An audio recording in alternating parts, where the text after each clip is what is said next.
See, are we live? I think we are live. All right, what's up, guys? John Sentes here, Cutternation Podcast.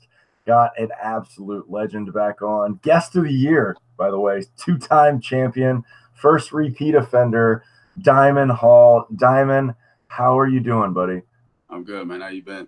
Dude, I'm great. I'm happy that we got this scheduled in. You sent me a message a while ago about trying to get this thing going, and man, I'm pumped. I'm pumped. But first, you guys know what's coming. Run over to my online store. You can check out some of my awesome gear. It's getting a little chilly this morning. I got some sick hoodies.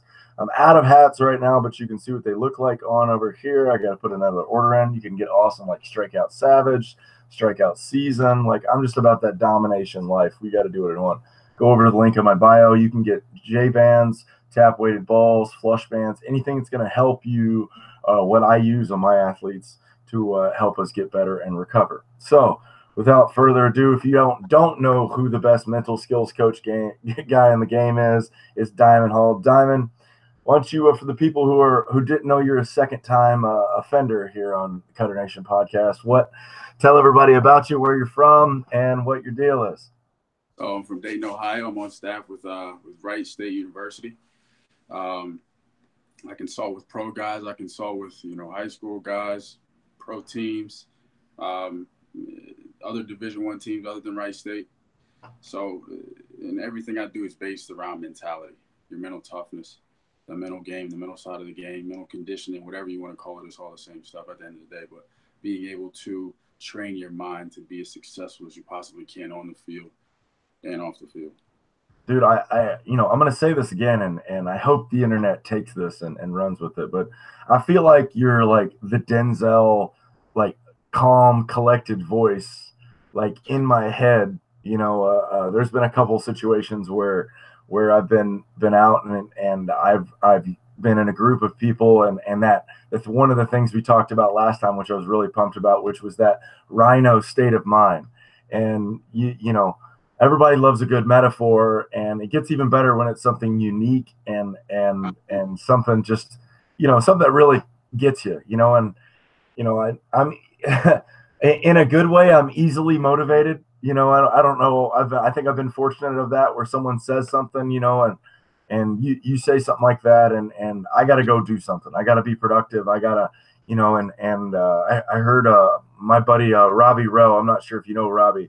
But he's a mental guy a little bit too, but he talks about pitching stuff. And he was on a podcast recently that I heard, and he was talking about how he'll see somebody on Instagram, either chucking it or doing a heavy pull on a deadlift, and he's shoes on, he's out the door. And sometimes I feel the same way, where get home from a long day and not sure if I've done anything, and then go check something, and I see somebody doing some crazy stuff, and I might hop down, do 15 push-ups at least or something. not feel like I'm completely lazy. Yeah. So what's going on? You said you got some stuff for me. What's new? What's going on in the mental skills coach world? With the legend. Kind of jumping off what you just said, man. And one of the things that I talk about is that motivation is great. Motivation is good, but at the end of the day, it comes down to discipline. Like, it comes down to discipline with the process, and understanding that, one thing I tell all of our guys is, you're not always going to be motivated to get this working. You're not always going to be motivated. Like, motivation kind of comes and goes. It's kind of temporary sometimes, but discipline, that lasts forever. So if you're able to stay disciplined with the things that allow you to be successful for all the players that are watching, that's what's going to get you where you want to go. And then whenever you do get motivated, you feed off of it, like you just said, you make sure, all right, I need to go get some work. And if I just, you know what I mean? You feed off of it. Always milk your motivation. Never get motivated and then don't do anything about it. Use that to your advantage, So. Yeah, dropping knowledge already this morning. I tell, there's a couple things that really resonate with me, and especially with a lot of things going on in the world and how they are today. And I feel like, at one moment you could really see that, everything's calm, cool, collect in the baseball world, but then, we got some other things going on in our country that are weird and don't really have, understand. But there's one thing that's always been there, which is you can always train, you can always go to the gym. It's an escape of life. There's some things going, and I heard this a while ago, and I'm sure you're going to know it more than I am, but to create a habit, you have to do something 7 or 8 days in a row. And my fiance is constantly on me, about like, you're going to throw, you're going to train again, and I literally feel guilty if I don't get up and be productive. Like today we got up, you're a little bit ahead of me over there, but I got up, set up for the podcast, and I'm ready to go, but on the inside, I'm like, I didn't get up and work out, man. What are you doing? But I know that after this, I'm going to go knock this out. But, my mental, my mental scheduling, the things that I got going on, the things that my checklist in my head, they're kind of eating at me right now, even though I haven't been awake for that long, but I understand what I'm going to do. But I feel like, where are my shoes? Where can I get ready and get going, Yeah. The best part about that is, man, like that's what you want every player to have. Like, you want them to, like, if you're not doing it, like, you want your mind to be going, telling you, like, all right, I need to be doing this, this, and this. Right? You know what I mean? Like, that's what you want. That comes from you building those good habits. So, again, for all the players listening, like, listen to this. Listen to where he is. And this is where you want to get to. You want to get to the point where you're building these these great habits of highly successful players. And then once you do that, now you can maximize on it. Is everything good? What happened? I don't know. It just kind of jumped for a second. I'm not quite sure what happened. Yeah, but it came through. It just kind of paused for a second. I'm not sure what happened. Let me close this out. Yeah, I did. I heard it said, we got listen, and I'm just trying to clean. I don't know. I think maybe something would run in the background on my side. Apologies. Let's try this again. Yeah, dude. And what's really fun is one thing that I try to just, express to a lot of the athletes that I work with is when I was 10, 12, 14, 16, all I could do was fun, like where I was trying to get to. I was trying to do what I could. I was trying to do everything I could to absolutely get to. I wanted to play baseball at Florida State. That's what I wanted to do. And unfortunately, it didn't work out for me, but I feel like I made a really good decision, because when I had the option, when it came down to it, I finally understood the business of baseball and what was going on. And I had a couple friends ahead of me that played there. And one of the things that they told me, they were like, John, if you walk on, you will not get but maybe one opportunity to make the team. You'll have one shot, and it doesn't matter how you do. You could strike out every dude and they may not even take you because they don't have any money in you. And that was a real eye opener. I'm very fortunate that I had somebody be able to explain that to me, because it wasn't everything I thought it was going to be, And so I had to do some real soul searching. Do I go walk on over here and make the team, prove myself, or do I go somewhere and play? And I chose, okay, I should probably go somewhere and play, because that maybe get me an opportunity to get back over there. Now, granted, it didn't exactly work that way. You learn when you get in to the whole college situation, really what the business is going on. And so that's why I try to explain to a lot of my athletes, you don't have time. Like, time is the only commodity that you do not get back. Like, every second that goes by, every day that goes by, when you say you're going to do it tomorrow, that it doesn't work that way. There is no tomorrow. There is only today, and that's the way I really feel about it. Is that like a philosophy that you feel like you express as well? Absolutely. That comes from, maximizing on the present moment, man. Like, if I were to say, like, all right, if I were to give you, $300 right now, like, would you spend it, or would you give it back to me? Like, you'd probably want to keep it, right? You probably want to spend, like, that's the same thing with time. Like you just said, like, we don't get time back. That's the one thing we don't get back. So what you have to do is you have to make sure you're setting your schedule up to where you have a full-fledged day of things that you're going to execute, especially as a player. You know what I mean? So if you can do that, and when you do that, like, that's when you're building those habits. And I talk about habits a lot, man. Like, habits are everything. Humans are creatures of habit.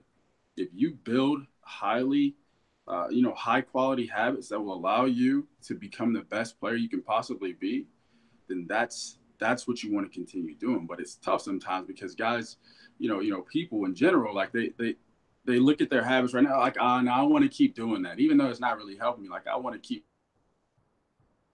Oh no. Oh no, we lost Diamyn for a second. Hopefully he'll come back. Yeah, oh, there you are. You got a phone call coming in. Sorry. It's all right. It's all right. You're good. Go for it. All good. You were saying you're a creature of habits, and you want those guys to what? You want to build habits of highly successful players. So what you have to do is you have to look at, guys in the MLB, guys like yourself, guys who have been doing it for a long time. Diamond's got a super fan calling in. You got a super fan calling in or what, man? Someone trying to. Man, sorry, bro. It's all right, man. What was I saying again? My bad. You said people have to create those habits in order to be able to keep going and stay dedicated, right? Yeah. So, get your habits down on paper. Put down the habits that allow you to be as successful as you can possibly be. And then you make sure you execute those every single day. And if you do that, like, you're only going to be setting yourself up for success, Yeah.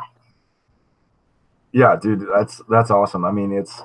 It's exactly what you and I were saying about like what we're trying to do, how we're trying to create the positive environment, with what I see with a lot of the knowledge that you're dropping and stuff. I feel like, you're making a direct impact, but speaking to these players on, a different level. And I think that's the way you create that connection because, some people look at their coach as a very authoritarian like situation. And, I felt the same way. Like the two schools that I went to were very military style of a warm up, very aggressive, very, and there wasn't a lot of people that would be like, hey man, like, this is kind of what's going on. This is your situation. This is what we're doing. And it's definitely one of those things that you're going to have to deal with in the future. And, can you go into that as far as like the coaching side of stuff and how things can work? I think that, is when you have coaches that are like the authoritarian type, and, even this kind of applies to anything, anywhere you are, like if you're around somebody every single day, like what they say to you, even though it may be the most gold stuff in the world, like it's not going to be gold at that moment in time because you see this person every day. Like you see him every single day. So it's like, like it's kind of a big brother type deal. Like if your big brother gives you some really good stuff that you can apply to your life right now, but you always get into arguments, you see him every day. Like it's not going to resonate the same way. So, I feel like that's where, when the mental game comes in, it's like, if you have, a hitting coach that's just talking about the mental game and he's doing hitting as well, like it doesn't resonate. The mental game doesn't resonate as much as it would coming from an outside source because they're known for being the hitting coach. They're known for being the pitching coach. But you bring somebody in, like we've done, here at Wright State, and you have somebody just focusing on that. They come in, 3-4 times a week, or they're there every day. Like now you have somebody to go to for that. You know what I mean? That understands pitching, that understands hitting, that understands fielding, that understands everything. Not everything, but the whole game to a T. To where, like now I can tell you what's going on with the mentality, what you're doing here, or I can ask you like, what do you think you're going? You know what I mean? So it's kind of an interesting way to look at it because. Every time, even when I was playing, the coaches that I had, they would give me some really good stuff sometimes, but I wouldn't realize it until later on because they were the coach at that point. So like I saw them every day.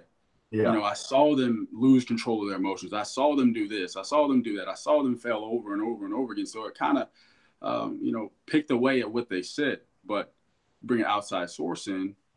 Now it reiterates the same things that you're talking about, and it may click with other players. That's what Nick Saban does better than anybody. He brings in people from everywhere, people who are in different professions, like he brought in Kobe. Fighters.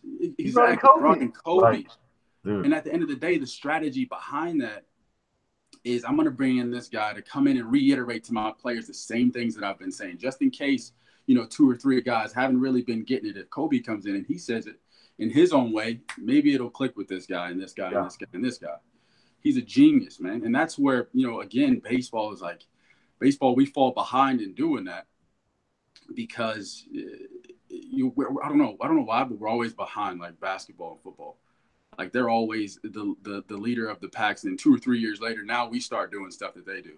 Yeah. But if we kind of implemented the similar things that they do right now, like in the baseball world, oh my goodness, like things would be going this way like all the time. Yeah, for sure. Well, sure, and that's what's super cool about what's going on in I'm really seeing like a big revolution and of training of social media. Some people look at it different ways. I look at it as an area to learn, as you can observe other situations and watch. Granted, in this podcast, Robbie brought up a really good thing about some things that we're doing and with when you find stuff online and understanding that like maybe the 12-year-old shouldn't necessarily be doing 90 cars with a 50-pound kettlebell on their shoulder, understanding what your ability, what you can handle. Should you be trying to log toss 400 feet at 10 and 12, working up to that, being smart, having someone around you that can help you, that can break things down, explain things. Okay, you want to throw. Everybody wants to throw harder. But what are your deficiencies? What can you get better at? What are the things from there? And there's a lot of really good training and things going on around the country, and I feel like that we are catching up. Not even, I'll go even further. I'll even say outside of the United States, they're doing it better than we are. What's crazy is me going down to Mexico and seeing their academies, talking to the people. In America, we have this play multiple sports thing, and I get it. I understand. You want to create athleticism. I get it. I understand what you're saying. But in the reason why these Cubans, Dominicans, Venezuelans, and Mexicans, all these other national countries are producing these amazing MLB prospects. I saw one the other day at 13, 6'4", like 200, dropping absolute bombs. But the reason why is that they're beating us is because they're not playing multiple sports. They're training athleticism, and then they're training the skills in order for them to be able to get there. And I think that's a giant misconception. Like, if you want little Johnny to be a better athlete, right now people go, okay, we'll go play soccer or we'll go play football, and then we'll come back to baseball. There's nothing wrong with that strategy if that's the way you want to do it. Would I do it that way? No, I wouldn't. We're going to train as an athlete. We're going to run. You're still going to run around. You're still going to do your thing, right? But we're going to do some fun things with maybe ladders, cones, and frisbees and stuff like that. Make you the best athlete we can. Then we're going to train the gym. Then we're going to train the swing and the stuff from there. And you hear the same story over and over. A Mike Trout, a Jose Fernandez, all these different guys who did not do what people are saying. That when I hear a doctor put out a statement of what he thinks in his professional opinion of an athlete should do, awesome. I appreciate your opinion. Have you ever played baseball? Have you ever played baseball and tried to play it at this level? Because every guy that I talked to played something to a certain point and then realized can't do that anymore. Exactly. And even when we talked about Kobe just a second out, there was a great documentary. I don't know if you ever seen it on Showtime, and it goes through kind of Kobe's career, and he kind of oh my God, so good. So you have seen it. Oh man. And when he talks about the things that motivate him throughout his life and how it transitioned, it makes so much sense, and a lot of kids these days, I don't think they even understand what their why is, and I really pride myself on when I get a kid, if when I talk to the parents and the kid about when you're working with me, what we're really trying to do is, look, I'm trying to train your son to learn how to play the game, not at this level, not at high school, not at college. I'm trying to get him to understand what the game's being played at TV and why. And then if you understand that, how much easier it's going to be through the rest of the stuff. Yep. I agree with you 100%, man. One thing that you said that stuck with me just then was Kobe and what motivated him throughout his career. Right. So I break competitive drive down into 3 different categories. So if you think of like a pyramid, right? Mm-hmm. You have the first level at the bottom, which is, let's see, you got the me versus you mentality. Like the me versus this problem, me versus this challenge, me versus the world. And then you get to the second level, and now you have me versus me. Now you have like get 1% better every day. It's me versus the guy in the mirror. You get to the third level, and then you have collaboration. This is where Kobe has always been, bro. Like he has always understood that his failures, he used those as feedback. Obstacles, he used those as opportunities. Struggles, he used those as strengtheners. And once you can get to that level, I mean, that's when you get guys like Kobe, Michael Jordan, Tom Brady, guys who are just elite past everybody, past all of their peers, is when they're at that level 3. You know what I mean? And another thing you said was knowing your why. So anytime I work with a guy, the first thing that we do is talk about their why. Because this is what you're going to go back to when that adversity does hit. Yeah. This is what you're going to go back to when you do start struggling. You're going to go back to why you do it, to keep you going. Because sometimes we can get to that point where it's like, oh, man, like, I'm not seeing any results. You know, I've been doing this, and go back to your why. Why do you do this? Keep going. Keep moving forward. Yeah. You know what I mean? And it's easy for people to forget about that. And some people never even, the crazy part, some people never even like identify what their why is. So they're just going. They're just going. But when you know what your why is, now you have a solid foundation. You know what I mean? So that's big that you talk about that with your players, man. That's huge. Dude, I appreciate it. Yeah, it's, well, you know, and it really comes down to listening to guys like you and a lot of other people that, you know, I'm a mimic, you know, of the environment, you know, that I've created, you know, with, you know, I tell some people, it's kind of funny. My Instagram's not a normal Instagram. It's you know, it's swings, it's throws, it's plays, it's motivation. It's, you know, it really is a resource and a library of mechanics of things and how people do stuff, you know, like that's crazy. I didn't know that about Saban, but it makes sense that he's just finding different versions of echoes and different dialects and languages to be able to put his message in front. It makes sense for what he's doing. And a lot of my clients that I work with, I'm always trying to like get them to see what I see, you know, like, hey man, did you watch that? You know, the Red Sox won their 100th game, which, you know, we were planning on talking about, which is crazy. I mean, I remember there was a time, you know, younger when the Yankees and the Braves and all these teams were winning upwards of almost 100 games, over 100 games and stuff like that. And I remember just didn't understand what the 100-game mark was until someone explained it to me, just how hard it is, how many people have won 100 games. And I think, let me look it up. I think I tried to look it up, but, you know, we got a couple teams, 116 game wins. You know, the 2001 Mariners, they had 116. The 98 Yankees had 114. The 1954 Indians had 111, 110, 1909. You know, and the game's evolved so much, and it's got so much more difficult than where it was. And it's just crazy, you know, that these Red Sox, let me see, do you know how many games are left in the MLB season? No, how many? Let me see, 1 second. Let's see what we got here. Today is September 13th. Let's see.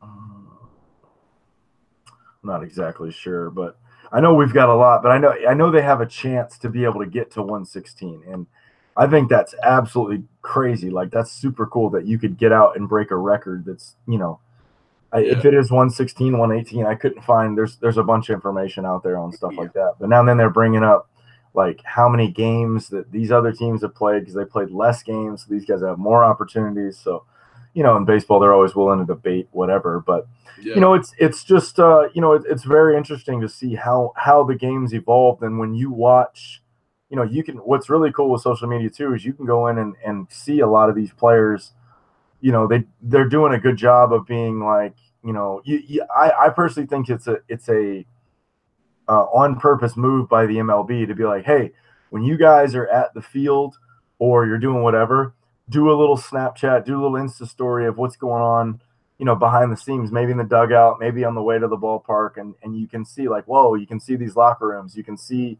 you know, really what I see is that these big leaguers are exactly like us, that they're just giant kids who love cool stuff, and they're just enjoying the moment, and they're really embracing what makes them get better. I mean, in your opinion, when you hear the story about JD Martinez and how he's possibly gonna, he could win the batting title, he could win the triple crown, he could possibly win the MVP. When you look at his transition on what he did in his career, I think he missed 3 years or two, something like that, in like indie ball. I'm not sure, but when you look at his career, like he disappeared for a minute. Let me see if I can look at that.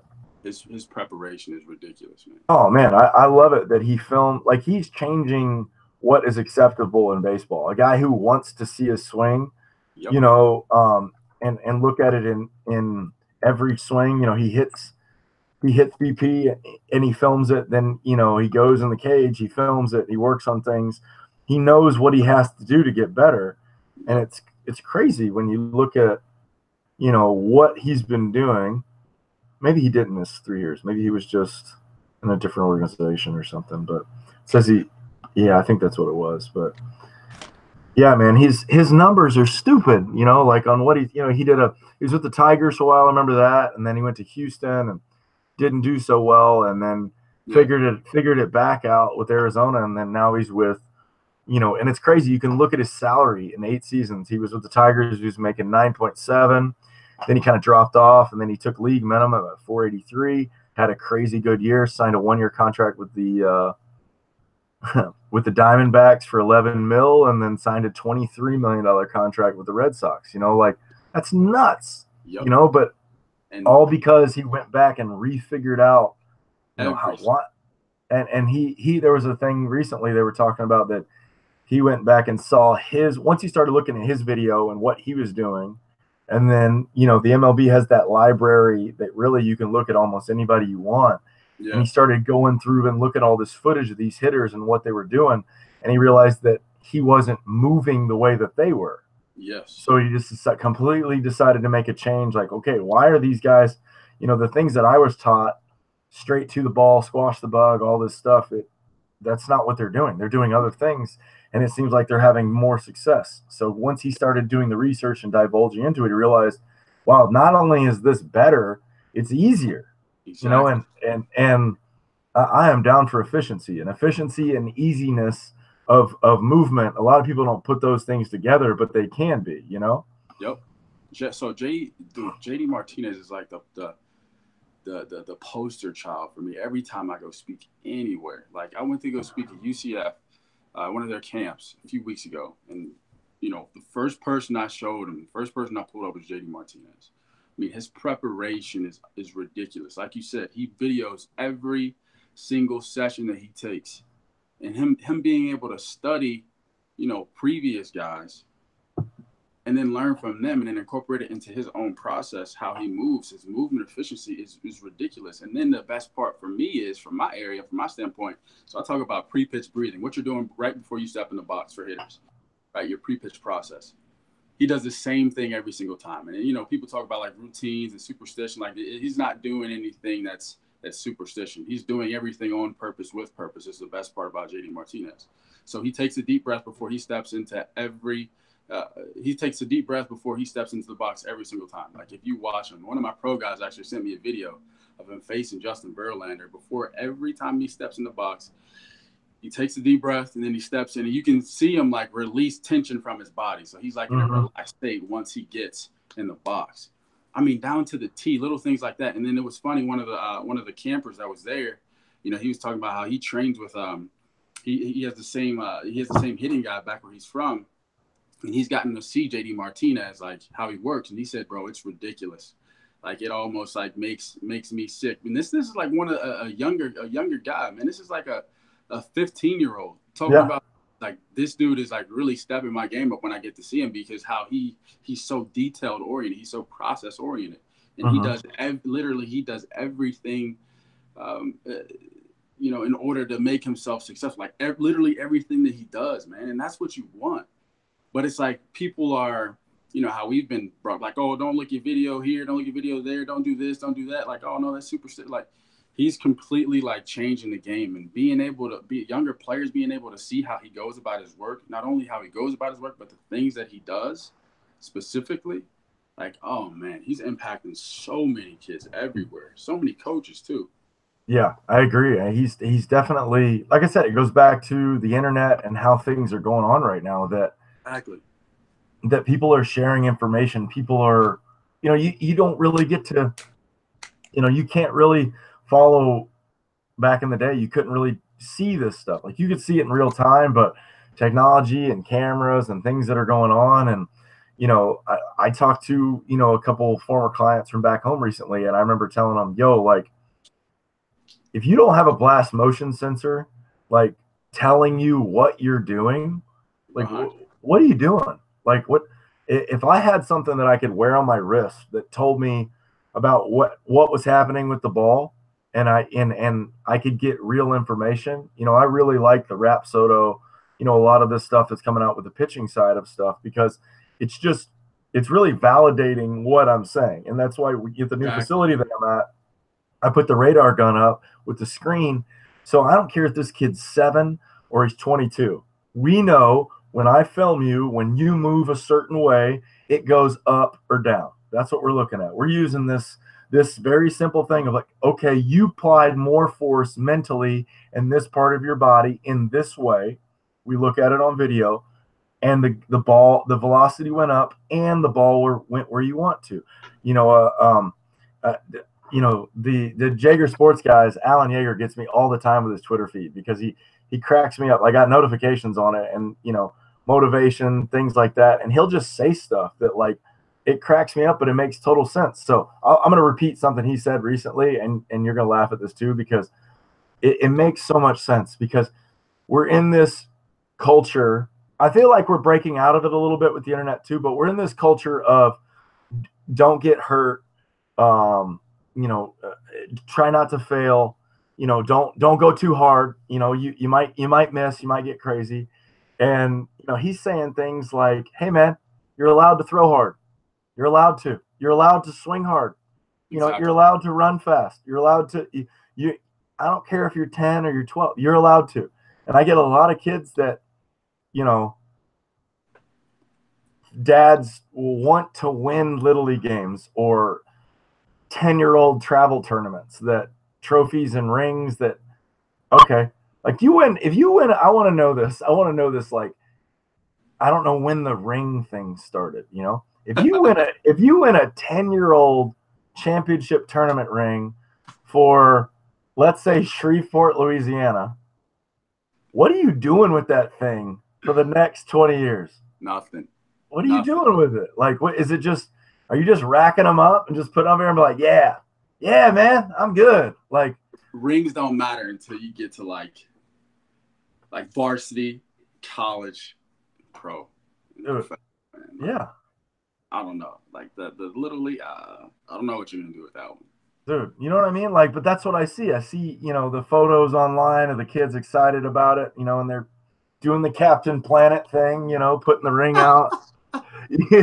You know, that's a reference you kids may not get. That's an old. They won't get that. Old, yeah. Know who but yeah, but you know, I'm always like, what's the point of that? You know, like it doesn't make sense to me. And I get it. You know, you're trying to maximize you guys going and winning, but it goes back to the culture of what I've been trying to push more, which is train more, play less. You know, if you're not at the strength level or the ability level you want to be, practicing and playing tournaments every weekend all year is not going to get you where you want to be. Like, I'll say this now, like the strength training is 10 times more important than the 50 ground balls you're going to take, or no, I'm sorry, maybe probably like 10. You're probably going to take 10 to 15 ground balls in practice. Yeah. In your team practice, you're probably going to take 10 to 50 swings in your team prep, maybe 50 swings. Maybe. You're probably going to run 15 bases. So at the efficiency of the situation, I feel like we're putting this emphasis on practice. You got to be at practice. You got to be at practice. And meanwhile, I'm making coaches mad because I'm going like, count how many reps you get, Mom. How many reps does little Johnny get? Exactly.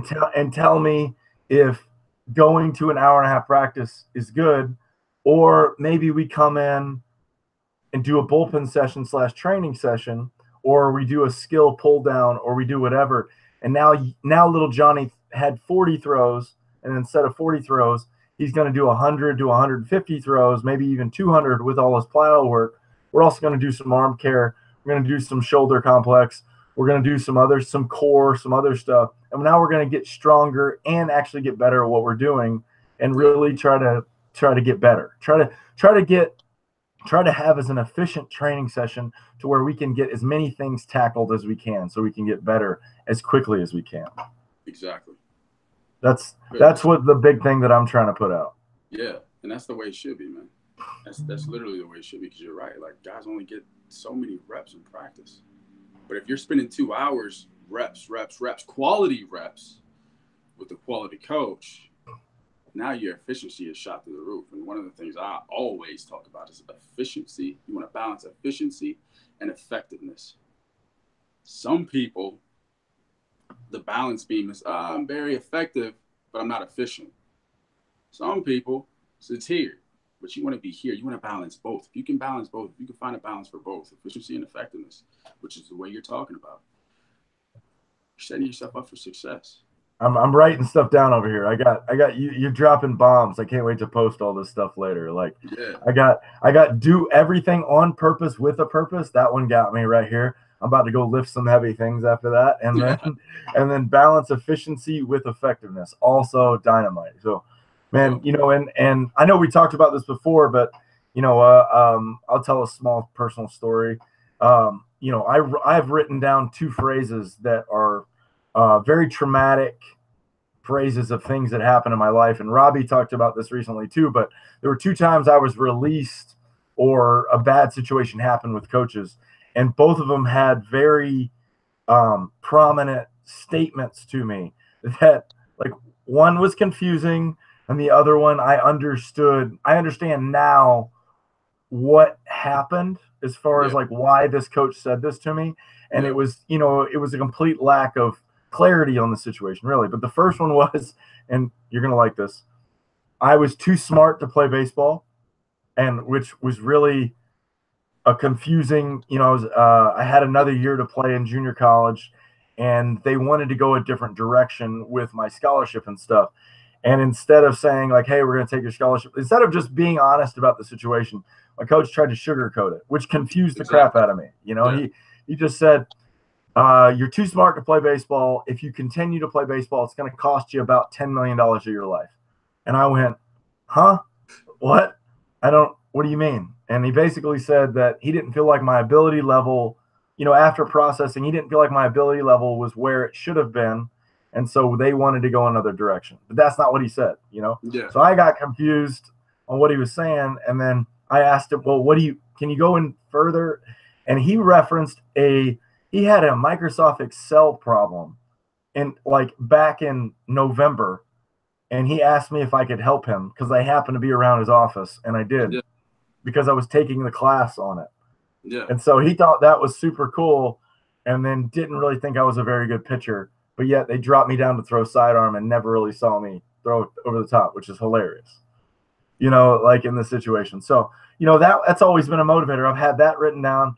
And then there's other more derogatory, the way I left at my 4-year university. I have, I'll tell you off air what he said, but, that one's written down too. And really, I have those notes on my phone. I took a picture of it even. I didn't even want it digital. I wanted to have a picture of this note that I used to have, that every day I have it in my locker and then next to my bed. And when I'd wake up every day, I would see these things and be like, all right, we have to maximize today. It doesn't matter what today is. We have to maximize and it didn't matter if I was in season or out of season. If I was in season, all right, what can I do more mobility? Can I do more treatment? Can I do some more bands? Can I work a little bit more on my location, on my cutter? What can I do? What can I get some more spin on my slider? What can I do to be even better today so I can be effective in the game? you know, and then the off season, it's all right, what can I do to get stronger, to work on my arm speed, to work on ball speed? What can I do to just maximize today? Exactly. And that's big, man. I used to do the same thing. Isn't it crazy, like the guys that you see that do the same thing over and over, like that you see when you see the mechanics of stuff? Yes.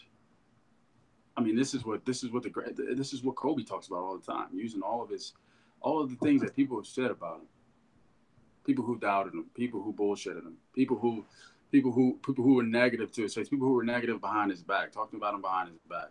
Like, you use that stuff as motivation to go. You put that shit down and you put that in your locker, bro. And you look at that every single day. And once you start like letting up a little bit, you look at that and then you're gonna be like, nah, like I can't let this dude be right. Yeah. You know, like that's one of the most ultimate sources of motivation. You know, when I think about it, is like using those things, what people are saying. And not necessarily, you know, people talk about like, oh, you can't control what other people say, but at the end of the day, I can use it to my advantage. I can definitely use it to my competitive advantage. And that's what I want to do, which is exactly what you've been doing, man. That's huge, man. Dude, I don't know how, you know, I think my brain, I can like get into situations and remember stuff. You know, I've always been able to like process visually like that. And there was one particular scene that was in that that Muse documentary that really got me, because I remember seeing Kobe doing the interview after his Achilles, and we actually saw Kobe go Mamba from this point in the middle of this interview, because it was right after he hurt his Achilles, and some amazing human asked him this aggressive question. Like, I couldn't believe, like, who has the balls to ask Kobe Bryant this question right after he hurts his Achilles? Do you think this injury is going to cause you to retire? And we're talking hours, not even a day after you to process. And you're going to ask, and he's like, you can see he's calm. He's Kobe. He's quiet. Everything. He's answering it, you know, very collected. He's processing. He's trying not to say anything bad, but yet he's still trying to be honest about the situation. You know, you can tell he's bummed, you know, and then here comes Captain Amazing over here asking the strong question. The face changes, the tone changes, and he just straight up calls the guy out. He goes, how are you going to ask me that question right now? Like, give me a second. Let me process, you know, and he's right, you know, and then it cuts to the very next thing about how the days he didn't want to go to the training room to work on it, the days, you know, and he would pull up these little highlight reels of him not even in the game, in the NBA, in high school, and looking at his why, like him knowing where he's at, and then thinking about that dude. And then he goes over and he like gimps over to this little spot and then puts 2 45-pound plates on his knee and starts doing calf raises. And there's nobody in there, just him. Yep. And then it pops up afterwards that it's 5:30 in the morning and no one's even at the training facility. And then he says something like, yeah, my training session starts at 9. I'm like, crazy, isn't it? You know what I mean? And that's the best dude, man. Dude, it's, you know, I just wish that we could really help some of these kids and these athletes start looking at the mechanics of how things are going. You know, that's one of the things I picked up with Gary Vee. I know you're a big Gary Vee guy too. And, you know, he never really said it that way. He always says, watch what I do, you know, and how I do it, but don't listen to me. And it makes sense, because what he's saying is, you know, I'm giving you the answer, but I'm just not telling you how to do it. Just watch how I do things. And when you look at these guys and how they do it, it makes total sense. But you also have to understand that, you know, maybe deadlifting 400 pounds at 12 years old is not exactly what you want to be, but you could get there. You know, anybody can get there. You know, do you think that if you, with the right mechanics, with the right, I don't want to say luck, because I feel like sometimes it is a little bit of a luck situation, but I feel like when you eliminate the luck percentage on what your goal is, and you go after the mechanics of what you can control, do you feel like that's something that you try to open with a lot of the guys that you work with? Like, hey man, if this is your goal, if you reverse engineer it back to where what you did, these are the things that you have to do. Yep, that's literally exactly what we talked about. Last week we did a goal setting session, and what we did was we reverse engineered from their long-term goals. We reverse engineered all the way down to what they have to do every single day, all the way down to what they have to do every single week, all the way down to what they want to be at the end of this month. Like, what do I want to become? How am I going to become it? What do I need to do in order to get there? Like, that's literally the same thing we talked about last week. And when you do that, when you go about that reverse engineering process, like, you're setting yourself up for success. And this is kind of where, in the future, I want to be able to have like maybe a course, maybe multiple courses on how to do things like this, because I'm doing it with these guys now, but I want to be able to give it to everybody else. Everybody else is looking at the social media like, oh man, like this guy's motivational, this guy's this. But to me, my personal opinion, like when I look at myself in the mirror, like I don't view myself as a motivational speaker. Like, people have me come in and speak, but I'm just going to, the passion for the mentality side of the game, for the mental side of the game, is just going to seep out. And then for other people, like I motivate them, you know what I mean? But it's just my passion for it, because I understand how important these things that we're talking about are. When you talk about the mentality and how to use adversity to your advantage, how to take obstacles and use them as opportunities. Like, these are all the things that players are not getting in high school. They're not getting this stuff from their coaches, so they need to get it from somewhere else. And I'm fine with being the forefront of that, man. One of my goals is to be, the forefront of innovation when it does come to the mental side of the game, and to be able to 3 years from now, hey, like I got this system that you can get, that you'll be able to take all your players through. They'll know this, and this at the end of the, you know what I mean? Like, that's what I want to be able to do. But it's just so tough doing it because the right now it's kind of the buy-in phase for the baseball world. Like, it's been given to us in a weird way these past 20 years, baseball wise. So I'm trying to, deliver it in a way to where players are like, oh, like I want to do this. Like, I want to get better at this. Like, this is just as important as strength and conditioning to me. Yeah. But I have to trust the process as well. Same thing I tell everybody. I have to trust the process and make sure I'm taking it one step at a time and delivering information just a little bit at a time to get people like, okay, like this is something I need to be doing on a daily basis. And we've already started doing it. This is the first time it was done last year in college baseball, but still, even after that, there comes a process of like, okay, now, how do I incorporate that into my program?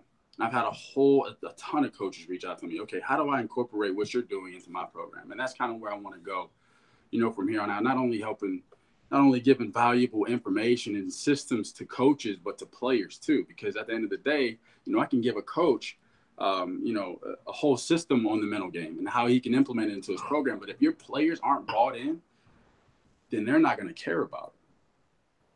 You know what I mean? Totally understand. Yeah. So that's kind of where, that's where I've kind of been using social media for like the players. So you guys can understand throughout these, next 1 or 2 years that this is important. This is what you do here. This is what you do there. Now you can monetize on it. You can create a system for everybody, for all the players who are in high school, middle school. You put it at different levels. You know what I mean? Because at the end of the day, like the younger generation that is on social media, like we didn't have when we were younger, they're not going to read like me and you have. They may not have a bookshelf of stuff, when they get older. They're going to have a bunch of ebooks on their phones. They're going to have videos that they want to go to on their phones. They're going to have apps they want to go to on their phones, but they're different. So I have to be able to adapt to them and deliver information in the way they're going to take it in. So, dude, yeah. And you just made me think about, man, I feel like I'm going to throw something out there. You can take this too. I feel like I want to change you from, all right, so what was your title? What were you calling it? Mental what? So it was the mental game development coordinator. Okay. This year is the director of peak performance. Director of peak performance. Okay, cool. Yeah. Because I even just thought about something too. Like, I feel like we could even shorten it again because like you got here, now you're here. I think you're a performance strategist. That's what I think. Like you are. Yeah, that just kind of hit me a little bit there. Like, because I think really, if you look at what you're doing and how people could benefit from you, you're taking their time, right? Breaking it down into what categories they have it, and then reorganizing it in a way that is more efficient. You know, dude, I mean, performance strategy on life is something that I think a lot of baseball players get stuck into, and you know, I think that the generation, technology, and how things go, there's definitely an accountability thing, and you know, I keep saying Robbie, but Robbie and I talk all the time, but you know, he started a thing, and you know, I'll tag you in it for my. I would have tagged you. You'd have been the perfect person for it, but my mentions and stuff aren't working right now on Instagram. So IG figure it out. You know, that's the life to this whole situation. It's the air. Yeah. But they're calling it September accountability, and every day, you know, Robbie's got a group of people up to like 30 or 40 people that are tagging each other every day, and they got better in some way through September. So they're trying to go 30 for 30 all through the days in September on September accountability. And I think that just doing things like that, people are learning, especially these young athletes, what accountability is. Like, what are you doing with your time outside of school? You know, we don't have a lot of kids running around doing stuff there. Everything seems to be organized now, but you still have some kids. You know, when I was in high school, fortunately, my mom was a teacher across the street at a middle school. So when I was in high school, I was actually able to I didn't have to go home. I was able to, like, okay, I can go to the baseball field and throw and hit and run and, you know, just do the things that I could try to get better at. And I was able to get a couple of my teammates to try to do it too, but there was a lot of times they wouldn't. And I would hit off the tee or throw into the net or whatever randomly, you know, and okay, that's what I'm doing. And you just don't see that a lot these days. But I think this accountability thing, when you learn really what it is, it's very hard to not, you know? Exactly. Absolutely. I agree with you 100%. So what do you feel like, you know, on your side of it? Do you feel like that it's growing, the accountability, like how people are, you know, you got a lot of videos blowing up on Twitter and stuff like that that are, you know, Yeah. are you seeing an increase in this direction on what people are doing? Yes, absolutely. I've had multiple coaches, like you know, at the Division I level, which is, you know, lets me know I'm really doing my job, and even at the pro level, you know, how do I go about incorporating this in a more efficient way with my program? And that lets me know that not only are they seeing it, not only are they interested, but now they want to commit to doing something. You know, you have other guys who do what I do. You have you know, guys like Brian Kane, guys like that. But I want to make everything baseball specific. Yeah. Down to the T, like down to where we can break down what a pitcher should be doing before every single pitch, you know, or give options of what they should be doing before every single pitch in order to get their minds right, their minds in the right state to execute the next pitch. You know what I mean? So I am seeing a big increase. And even with like I said before, the main goal for social media for me, and it's always been like for the players. Like, I got to get the players bought in. That way, when this coach over here at this school, he does incorporate this program a few years from now, like, the players are already going to know who I am. They're gonna be bought in fully because they know I'm going to give them quality information. Yeah. And it's not going to be, you know, fluffy, cheesy. You know, it's going to be real stuff that they can apply and that's practical. One thing that Gary Vee talks about a lot is, you know, how he's obsessed with practicality. I'm the same way.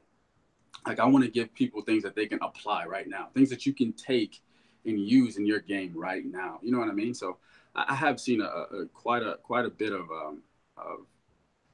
growth with this field, and I want to continue, you know, pushing and forcing the envelope forward too, because, you know, there are like, how to put it, you got many coaches who talk about the mental game.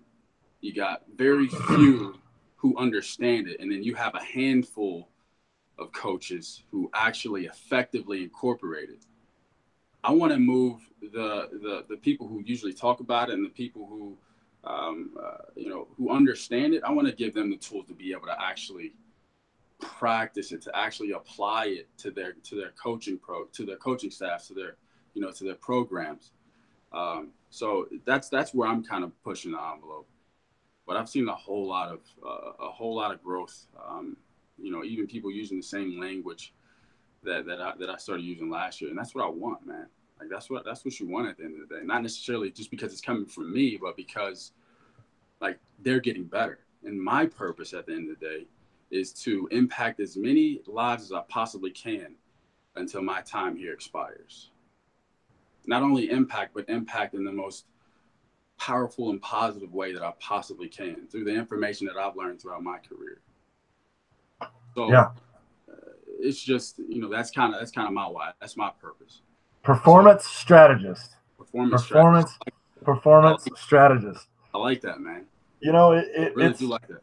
That's good. Dude, take it, run with it, put it on a shirt. I think I really do, because I feel like the stuff, when I found your stuff, I told you before, I was out the door ready to go, and then having this opportunity to communicate with you through the internet and stuff like that. It's awesome, because, people need to know. And that's why I do these podcasts. I try to get it, I'm trying to create what I feel like is the coolest circle of information from people that people will relate to, that these athletes have gone through the same thing. Because, I remember being in college and Googling when Google was the thing before you could really find anything, and how to throw harder, how to do this, how to do that. And now the information is flooded out there on all these things that you can do.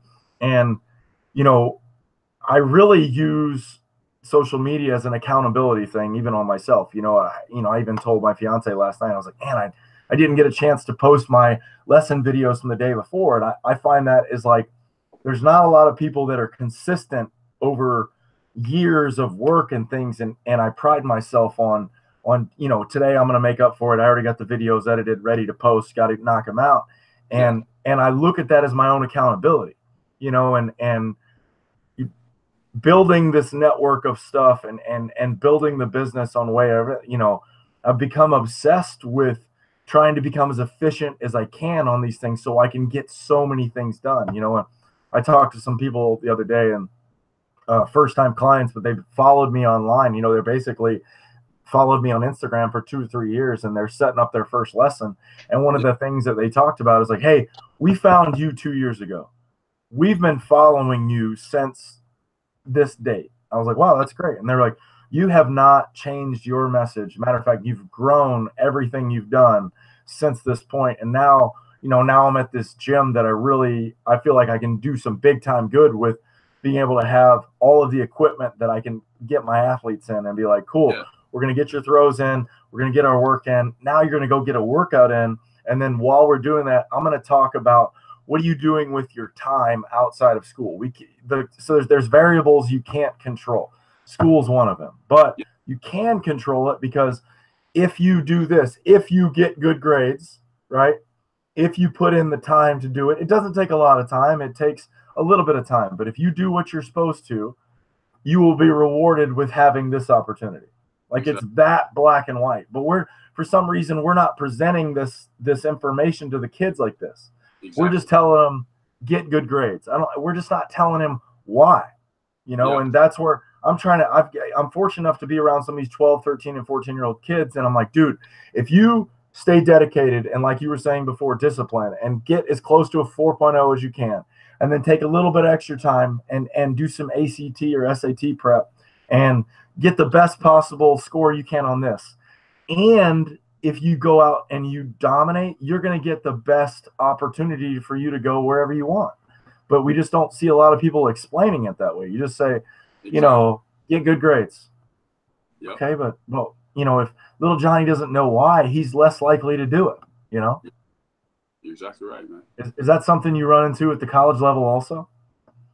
As far as what part of it? Just explaining the mechanics of why you need to do good in school in order, for you to be, what's the benefit of doing good at school where you're at? Is that a message that you process there?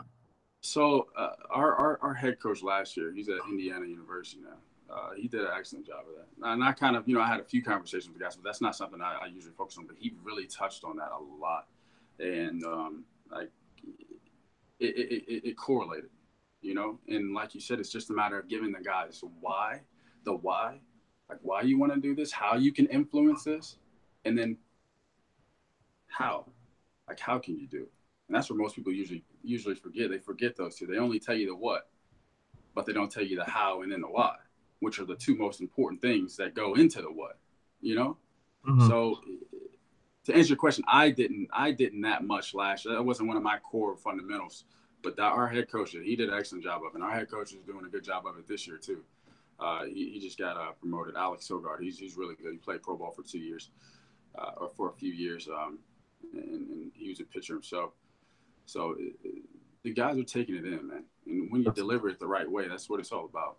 That's awesome. And so you guys made the playoffs, right? This year you made regionals, right? Yeah. Can you take us through like how the season went real quick? Because I was pretty excited about that because, you know, and I won't spoil it. Like, go over the history of the program and everything from there, because I think that's pretty awesome. So last year we ended up making the top 64. We got to a regional, won our conference, and we played Stanford. Got to 14 innings, like 3-3. I mean, it was like a back and forth game. And this is Stanford we're talking about. This is on national television. Everybody's like, whoa, like, who's this Wright State team? You know, that's kind of what we want to create. But we ended up losing in the 14th inning on an error. But, you know, at the end of the day, it was just a quality season, man. And when from my standpoint, when I look back at it, it's like, did we execute the goal of developing the players to where we wanted them to get to, mentally, physically, mechanically, from a holistic point of view?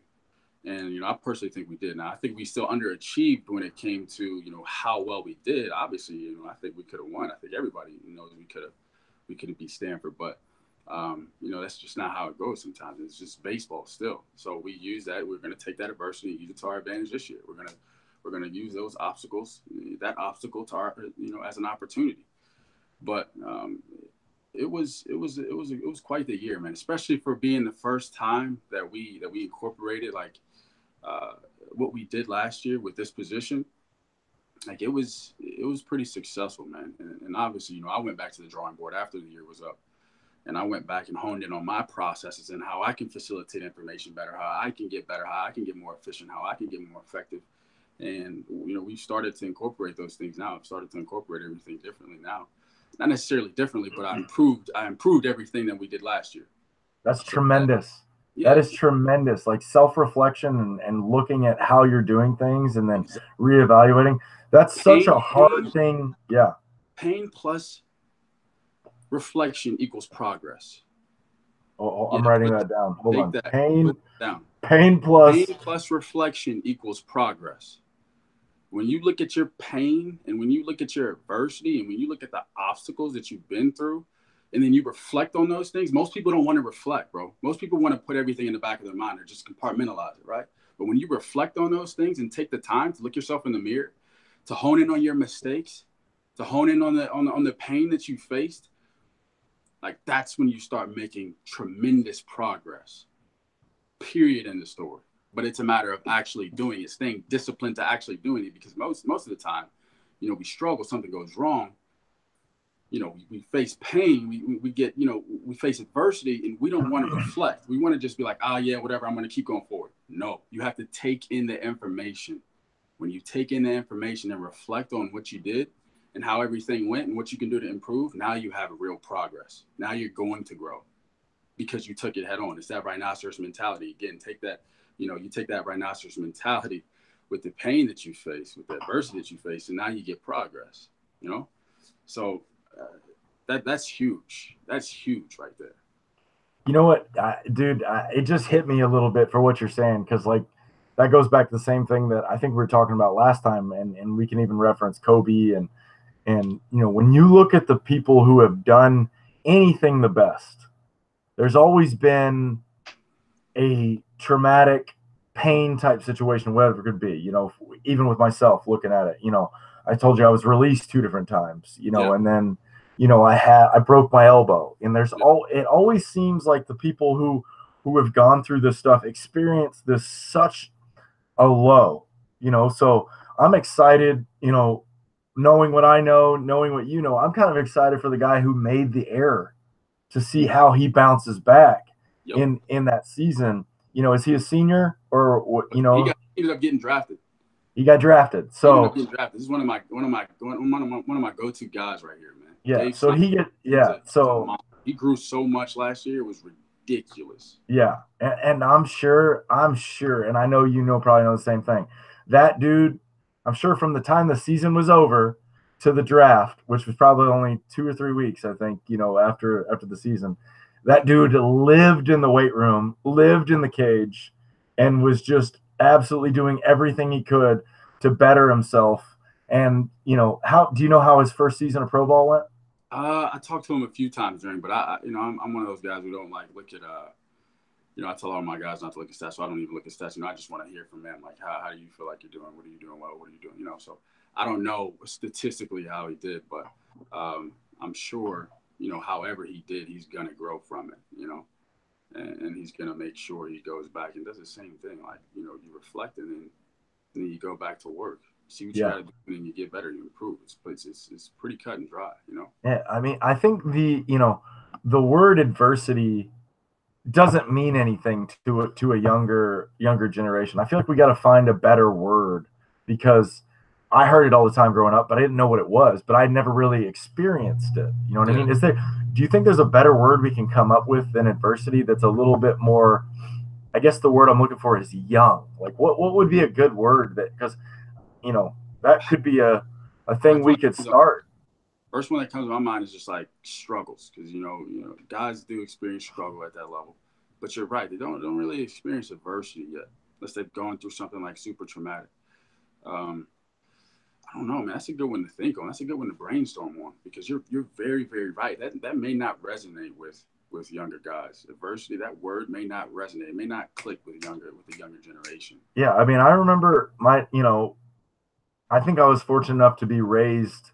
I'm an only child, but I had to deal with a lot of struggles of like just being by myself, trying to figure out how to train and do something, but you don't really see, in this generation, a lot of people think, and it's a cyclical thing that I've heard every year, where whatever generation we're on has it so easy and blah, blah, blah, and stuff like that. And I get it, because, technology and things that are going on and stuff like that, but you still have to execute something, and so, I've got a couple kids that really understand the process and understand like the daily amount. And that's where those guys are some of my most successful dudes on what they're doing, whether they see me every day or they don't. We have a weekly plan, a weekly goal of what we're trying to attack and how we're trying to do stuff. And, I thanks to you for putting out, because I always refer to your Twitter, your Instagram, because I'm like, go follow this guy, because I don't want you to just hear it from me. I want you to hear it from everywhere, on everything you can do. Go look at this, follow this page, follow that page, and I'm constantly reposting things, because I want it to come from multitude of sources. Exactly. Of be like, hey, I'm seeing this. This is what I'm using. I'm seeing that. This is what I'm listening to. This is what I'm trying to do. And I've noticed that I kind of go through cycles, even with myself and stuff, and even to the point where, my buddy, one of good friends of mine, went all in. Here's a good story for you, that a good friend of mine, we went to the same high school, lived together back in Florida, and he was going to school, basically made a decision where he's got like 4 different college degrees, couldn't quite figure out what he wanted to do, and decided to go to school for astrophysics. Like, dude is into science like crazy, right? Well, at the same time, also kind of found his niche where he and I were talking about, where he wanted to possibly become a YouTuber. And he was into science, but he's also into technology. He wasn't quite sure what he wanted to do. And he got this idea of maybe he wanted to do tech reviews. Well, homie ran with it and then ended up just getting moved to LA for a job. And he's a full-time YouTuber for a media company. And he might be one of the best video guys that I know. Like, we just shot some stuff for him here, and it was amazing, the knowledge and the, he basically self-taught him, or he taught himself how to be a filmmaker. And he took the mechanics, the techniques on that, and now he makes reviews on stuff, and it's unbelievable the quality that he's doing. But looking at how he did stuff, and he went all in. He made a conscious decision of in the middle of chasing his dream to be an physicist. He realized the mechanics, the job market, everything of going on. That wasn't for him. That wasn't exactly what he thought it was. Yeah. But this thing seems interesting. So he started going after that, and then now he literally moved from Florida to California, moved to LA with this giant media company, and he's killing it. And I'm excited for him, but looking at the mechanics of what he was doing, he was dedicated, he was disciplined, he's getting up at 3:00 in the morning to be able to work on what he needs to, still have a job, still have a wife, do all these things, making these sacrifices, and now it's paying off for him huge. You just don't see that level of it all the time, and it's kind of cool. I keep going back to the social media side of stuff, because I think that if you're dedicated to the accountability, you're going to see some people, if you're posting yourself throwing or you're lifting, you can actually, don't look at it as you're showing off. Look at it as you're being accountable to yourself, because when you post it out there, you can be inspiring somebody as well as holding yourself accountable, because the internet will get you. If you don't post, someone might, there's that accountability. Someone might go, "Hey man, what you been doing? What's going on? Why aren't you getting better?" So many times. Had it happen so many times. And one thing that you said that resonated with me, right, is so with my Twitter, right, I've had a lot of from the older generation, like a lot of like lashback, because it's like, all right, well, why do you keep putting stuff at the top of your page? Why do you keep doing like that? It's because I know that somebody the other day may not have seen it that needs to see it. And people think it's like, oh, like this guy's all about himself. Like, no, actually, I'm the complete opposite. I just understand how social media works, and I understand that in order to reach my goals, in order to reach, my purpose, in order to impact as many lives as I possibly can, like it's okay for me to retweet this 3 days later, or 2 days later, or 3 times a day, because somebody may be on Twitter that needs to see it right then and there. Mm-hmm. And then when I do get these messages that say, hey man, I needed to see that today, or I needed this, I'm going to send this to my whole team. Like that's what I want. Yeah. You know what I mean? But everybody from the outside looking in is like, oh man, like it's like you're showing off, you're doing, like it's unbelievable the perception that people can have about social media who don't understand it, and who don't understand what your purpose is behind the things that you do. So that's interesting how you say that. And you're right. Like players should hold themselves accountable in that way, because I mean it's the perfect source. Like you're putting yourself out there in front of everybody. Now everybody's going to be on your ass if you don't put something up. You know what I mean? So exactly. You're exactly right, man. Well, it's something I deal with some of my. I've got a couple clients back home, and I, it's a very small town. You have I talk to a lot of kids, and people send me messages, and I notice, we do have a very grassroots small town baseball culture with things going on, and in those small towns, you have a lot of people who don't understand what you're doing. And so when you try really hard at something, they hate on it. It's easier for them to go, "Why are you trying so hard?" I heard that a lot, growing up. People are like, "Why you try so hard? Why you do this? Why you do that?" And it's because I understood, I had gone outside that small town to a big university, to a big, and experienced other things, and saw that I wasn't good enough. Like I have to get better. I remember my dad telling me, as good as you think you are, there's always going to be someone behind you, younger, better, who's trying to take it from you, take your job. And I every day, I literally every day, I have a shirt that says "every day" on it, because every day, if I'm not trying to improve at some point, I freak out.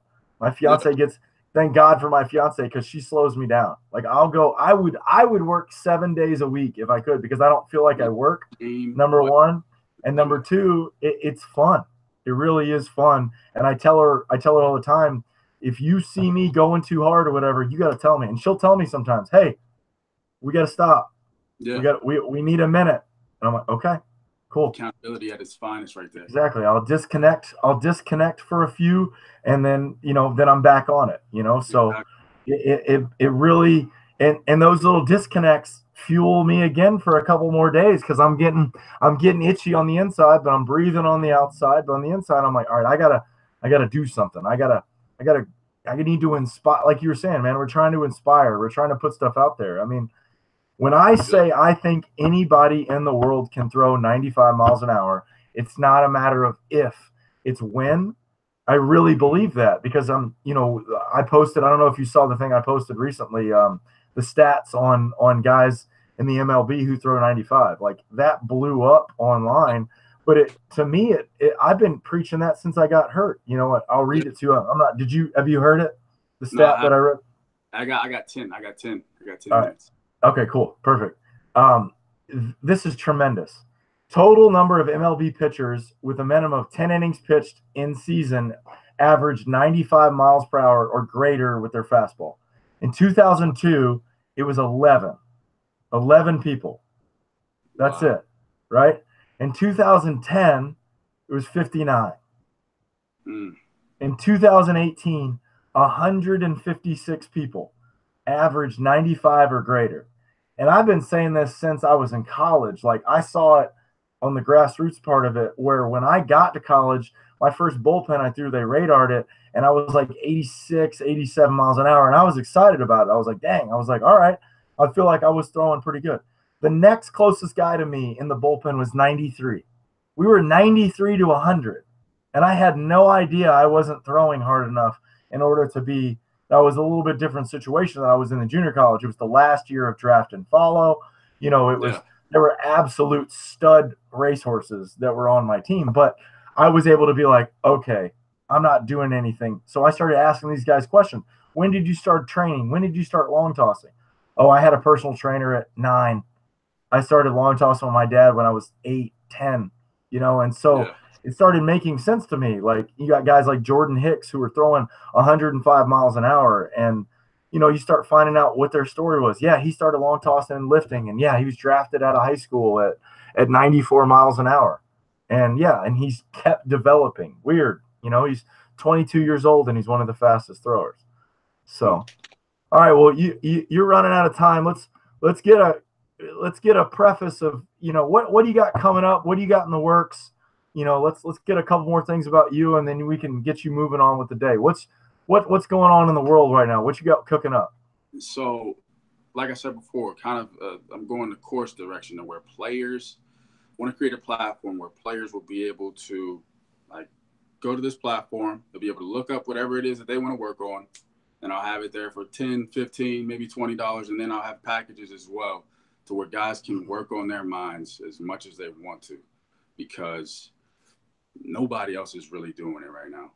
Other than the guys that I'm working with one-on-one or the teams that I'm working with one-on-one, but this needs to be something that everybody is diving into, and everybody needs the resource, a solid resource that they can go to learn, how to control this, how to do that, how to do this, like how to, one question I get a lot is like, how do I get ready for a showcase? Like, how do I mentally prepare for a showcase? So that would be, say, one of those courses right there. It'd be like 25 minutes. I would give you the step-by-step things that I feel like you need to do. You can pick and choose the things you want to do. You know what I mean? Like, that's kind of where everything's going, man. Those are tremendous. There's the how to get there, what people are doing and stuff like that. Even here, I've got a lot of my clients here. I've got a lot of really good pitchers, but maybe they don't throw hard enough, and that's what we're working on. But they know how to pitch, because that's what we're okay. We're going to work on velocity, but I want to teach you how to be. I've been using this term. It's so funny with me, but a pitching gangster, just be an absolute gangster on the mound, to where when you look at a guy on the mound, they see you, they know they're in for a fight, because you can't, I always tell everybody, you can't throw harder than you can in that particular day. But you can throw a lot slower, and you can make it very difficult in the strategy of pitching against the guy. And that's, if you can go out and execute those things and be a difficult pitcher to hit, it doesn't matter how hard you throw. It just matters how you execute your plan. Now, obviously, the the faster that you throw a strike, the harder it is to hit. That's an obvious thing, but we also don't know that either. There's a lot of kids that don't understand that the faster you throw it, the harder it is to hit. That's why that stat I was talking about earlier, 95 miles an hour, is so important, because you have to understand what game they are looking for, not even what game you're playing. What are they looking for? Yeah, you're exactly right, man. So I'm excited for the courses, man. I mean, whatever I can do to help you, and I'll talk to you about, I have an idea. You just hit me with an idea I wrote down over here, but I'm going to hit some quick highlights for everybody at home. Some Diamyn Hall crushing highlights today. Do everything on purpose with a purpose. Dynamite. Balance efficiency with effectiveness. Awesome. Set yourself up for success. And then Diamyn Hall, the performance strategist. And then pain plus reflection equals progress. That's amazing stuff.